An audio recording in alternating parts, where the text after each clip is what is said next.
Hello dear friends, तो मैं हूं आरती। संस्कृति आईएएस यूट्यूब चैनल पे आप सभी का स्वागत है। मैं हाजिर हूं एक नए विषय को लेकर के। आज हम बात करने वाले हैं रोबोटिक्स में हुए नए प्रयोग के बारे में। तो चीन ने एक ऐसे प्रकार की स्किन बनाई है जिसके माध्यम से अगर किसी रोबोट में उसको चढ़ा दिया जाए तो रोबोट को भावनाएं महसूस होंगी। मतलब गर्म, ठंडा, कोई बहुत ज़्यादा तेजी से पकड़ रहा है, कोई चीज़ चुभ रही है, ये सारी चीज़ें जो है रोबोट्स भी महसूस कर पाएंगे। रोबोट्स को लेकर जब भी हम बात करते हैं तो हमारे मन में ये आता है ये तो रोबोट है, इसका मतलब इसको कुछ फील नहीं हो सकता है। लेकिन कंफ्यूज नहीं होना है। जिन भावनाओं को या जिन इमोशंस को हम समझने की बात कर रहे हैं वो दिल वाली भावनाएं नहीं है कि दिल में दर्द उठ रहा है, वो वाली भावना नहीं है। वो ये भावना है कि किसी ने हाथ को बहुत जोर से पकड़ा है या कहीं पर काम करते करते रोबोट का जो है कोई पार्ट डैमेज हो गया, तो वहां से सिग्नल जो है पहुंचना बंद हो जाएंगे। तो ये सारी चीजें जो है वन बाय वन हम कवर करने वाले कि आखिरकार जो ये रोबोट की स्किन है वो कैसे काम करने वाली है, किस प्रकार के सेंसर्स लगाए गए हैं कि इंसानी दिमाग की तरह जो है उसको बता रहा है कि तुम्हारे फला पार्ट में कोई चुभ रही है, या जो है तुम्हारे फला फला जो है पार्ट में कोई चीज़ डैमेज हो गई उसको रिपेयर करो, या जो उसको जो है चेंज कर दो। ये सारी चीज़ें कैसे काम करने वाली है हम बात करेंगे। और चीन जो है इन मामलों में बहुत आगे है। इन्होंने बनाई है इलेक्ट्रॉनिक स्किन।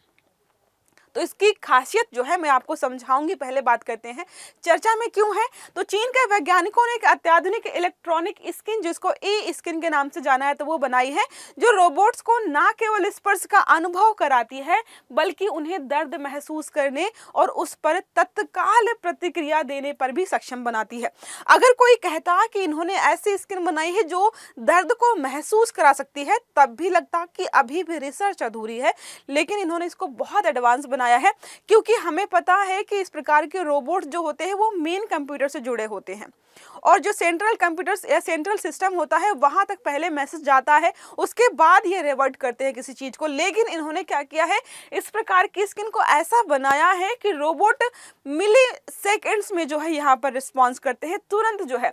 तो जो तकनीकी है ये न्यूरोमॉर्फिक सिस्टम पर आधारित है, जो मानव नर्वस सिस्टम की तरह काम करता है। जैसे क्या होता है, आप गर्म चीज छूते हैं तुरंत हाथ पीछे खींचते हो, तो सोचे को इसी प्रकार की प्रतिक्रिया अब रोबोट देने वाला है।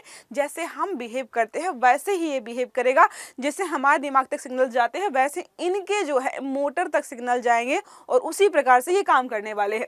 बात करते हैं पहले शोध का संस्थान जिन्होंने काम किया, उनका नाम देख लेते हैं। सिटी यूनिवर्सिटी ऑफ हांगकांग है। मुख्य शोधकर्ता इंजीनियर यू गावो है। अनुसंधान क्षेत्र कहाँ है, robotics, neuromorphic engineering, human robot जो है इंटरेक्शन। अब ह्यूमन रोबोट इंटरेक्शन क्यों कहा जा रहा है ये भी समझाऊंगी आपको। पहले बात करते हैं न्यूरोमॉर्फिक तकनीकी क्या होती है। बिल्कुल हमारे मस्तिष्क जैसा होता है।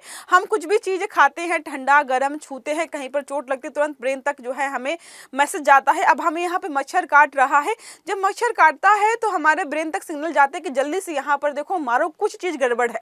तो इसी को हम क्या बोलते हैं, तंत्रिका तंत्र की संरचना जो है ऐसे काम करती है कि तुरंत जो है सिग्नल्स की प्रोसेसिंग होती है और इंसानी मस्तिष्क तक जो है चीजें जाती है, और उसी के आधार पर हम अपने बचाव के लिए काम करते हैं। और उसी चीज पर आधारित चीन ने क्या की, एक स्किन बनाई है जो रोबोट्स के ऊपर चढ़ाई जाएगी, जिससे होगा ये कि जब भी इनके आसपास कुछ ऐसी चीजें होंगी ये महसूस कर पाएंगे और उसी प्रकार से ये रिएक्शन भी दे पाएंगे। बात करते हैं आर्टिफिशियल जो स्किन 4 परतों से बनाई गई है। अब देखो हमेशा ऐसा नहीं होगा कि एक ही प्रकार का रिएक्शन है। अगर रोबोट के आर्म को किसी ने नॉर्मली पकड़ा है तो उसको पता है कि ये दबाव नहीं है, इससे दर्द नहीं हो रहा है, इससे मुझे कोई नुकसान नहीं है। उसको समझ में आएगा किसी ने नॉर्मली पकड़ा है तो इस पर कोई रिएक्शन नहीं आएगा। तो बाहरी परत जो है संपर्क, दबाव और ताप को पहचानती है नॉर्मली। दूसरा है सिग्नल ट्रांसफॉर्मेशन लेयर, स्पर्श को इलेक्ट्रिक सिग्नल्स में कन्वर्ट करती है। जब बहुत तेजी से दबाव पड़ता है तो आप समझिए ऊपरी लेयर्स को जो है पार करते हुए आप दूसरी लेयर तक पहुंचेंगे। यहाँ पर होता है क्या, स्पर्श को ये इलेक्ट्रिक सिग्नल्स में कन्वर्ट करता है। और अधिक दबाव होने पर तीसरी लेयर है न्यूरल इंस्पायर्ड प्रोसेसिंग लेयर। इसमें क्या होता है, सिग्नल की तीव्रता का विश्लेषण करती है कि भाई जो चीज यहाँ से बाहर से आ रही है वो बहुत तीव्र है और उससे जो है जैसा इंसान को दर्द होता है वैसे ही कुछ चीजें हो रही हैं और स्पर्श सामान्य है या दर्दनाक है, इसको यहाँ पर जो है एनालाइज करती है। जैसे अगर आपको सुई चुभाई जाए तो हल्के से चुभाने पर आप प्रतिक्रिया नहीं देंगे, लेकिन अगर उसको बहुत तेजी से चुभाया जाए तो आपको पता चलेगा ये दर्द दे रहा है। तो ये जो है यहाँ पर तीसरी लेयर है। और चौथी और आखिरी लेयर यहाँ पर है आउटपुट रिफ्लेक्स लेयर। इसका मतलब क्या है, मोटर्स को निर्देश, जब कोई चीज उस लेयर तक टच कर जाती है तो तुरंत मोटर को निर्देश जाता है कि भाई यहाँ पे कुछ गड़बड़ है, ये चीज चुभ रही है, ज्यादा गर्म लग रही है और मुझे यहाँ से अपना हाथ पैर जो भी बॉडी पार्ट है वो हटाने की जरूरत है। तो ये कुछ इस प्रकार से काम करने वाला है। अब बात करते हैं दबाव और दर्द की पहचान कैसे होती है। हल्का दबाव तो उसे पता है कि स्पर्श है, इससे कोई समस्या नहीं, अपना काम करता रहेगा।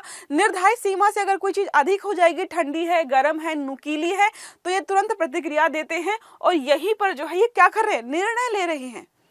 इनमें जो एक चीज नहीं है कि ये निर्णय तुरंत नहीं ले सकते हैं, ये लोग निर्णय भी ले पाएंगे। अब बात करते हैं इलेक्ट्रॉनिक स्किन क्या है, हमने समझ ली है। टच हो गया, दर्द है, रिफ्लेक्स ऑर्ग जो है सबसे लास्ट में होता है। प्रोसेसर जो हमारे दिमाग में लगे होते हैं, कुछ इसी प्रकार के यहाँ पर चीजें लगाई गई हैं। रिफ्लेक्स सिस्टम के बारे में बात करते हैं तो पारंपरिक रोबोट्स में क्या था, कुछ नहीं, उनको दर्द महसूस नहीं हो रहा, उनका एक हाथ टूटा हुआ, ना तो रिपेयर करने का प्रयास कर रहे हैं, ना ही उसको रिप्लेस करने का प्रयास कर रहे हैं। तो पहले होता था कि कोई भी चीज होगी तो पहले उनके सेंट्रल यूनिट तक जाएगी, वहां से फिर जो है उनको संदेश आएगा, तो बहुत लेटेंसी वाला चीज था यहाँ पे। लेकिन अब ई स्किन लगेगी तो डायरेक्ट इनको सिग्नल मिल रहा है कि जल्दी से चेंज करो, कोई चीज डैमेज हो रही है। अगर कोई स्किन का पार्ट डैमेज हो जाएगा तो इनको जो है उस बॉडी के पार्ट से सिग्नल आना बंद हो जाएंगे, तो या तो ये उसे रिप्लेस कर देने वाले हैं या फिर उसको जो है रिपेयर। अभी रिपेयर वाला सिस्टम इनके पास आया नहीं है कि कोई डैमेज हो जाए तो रिपेयर करे, तो ये जो है मैक्सिमम टाइम में क्या होगा, इसको रिप्लेस किया जाएगा। बात करते हैं मैग्नेटिक मॉड्यूल्स की, तो जो इनकी स्किन बनाई गई है वो छोटे छोटे मैग्नेटिक मॉड्यूल्स हैं जिनको जोड़ करके बनाया गया है। स्किन छोटे छोटे मैग्नेटिक ब्लॉक्स से बनती है, इन्हें आसानी से जोड़ा और हटाया जा सकता है।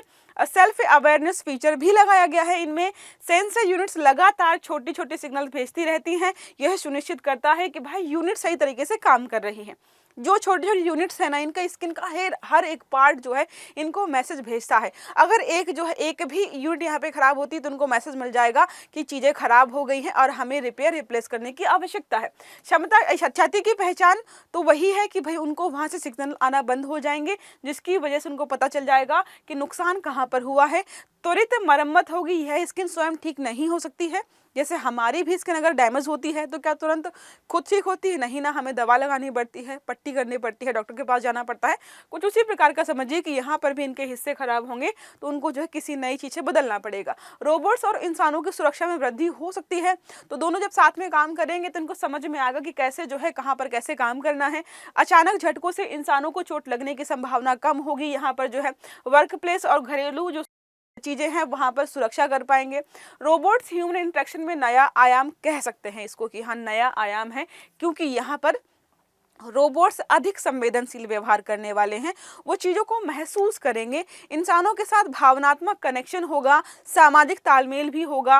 रोबोट्स को मशीन से ज़्यादा जो है सहयोगी के रूप में देखा जाएगा। सोचिए जो है ये अवधारणा, हम रोबोट्स को सिर्फ मशीन समझ रहे थे, वो बदल रही है समय के साथ।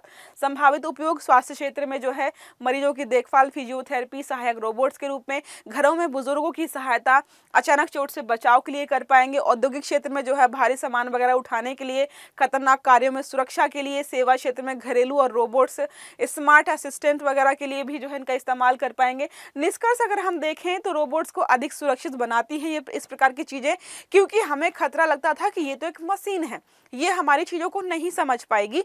अगर रोबोट्स भी हमारी भावनाओं को समझ करके उसी प्रकार का रिएक्शन देना शुरू हो गया तो हमारे लिए सुरक्षित होने वाला है, अधिक संवेदनशील होगा। और अब बात करते हैं अधिक इंसान परिदृश्य बनाता है कि इंसानों के लिए बेहतर जो है चीजें होने वाली हैं। आई होप ये आर्टिकल आपको समझ में आ गया होगा कि जो नए प्रकार की रोबोटिक स्किन है, ई स्किन के नाम से जानते हैं, वो कैसे काम करने वाली है और रोबोट्स को कैसे ज्यादा संवेदनशील बनाएगी। प्रश्न हमारा है न्यूरोमॉर्फिक इलेक्ट्रॉनिक स्किन, जिसको ई स्किन के नाम से जानते हैं, किस देश द्वारा विकसित की गई है? विकल्प है जापान, संयुक्त राज्य अमेरिका, चीन या दक्षिण कोरिया। सही आंसर आपको देना है कमेंट बॉक्स में। और अगर आर्टिकल अच्छा लगा है, वीडियो समझ में आया है तो वीडियो को लाइक करना है, चैनल को सब्सक्राइब करना नहीं भूलना है, ताकि जितने भी इस प्रकार की वीडियो है वो सारे आपको समय पर मिलते रहें। तो अच्छे से पढ़िएगा। Have a good day. Thank you.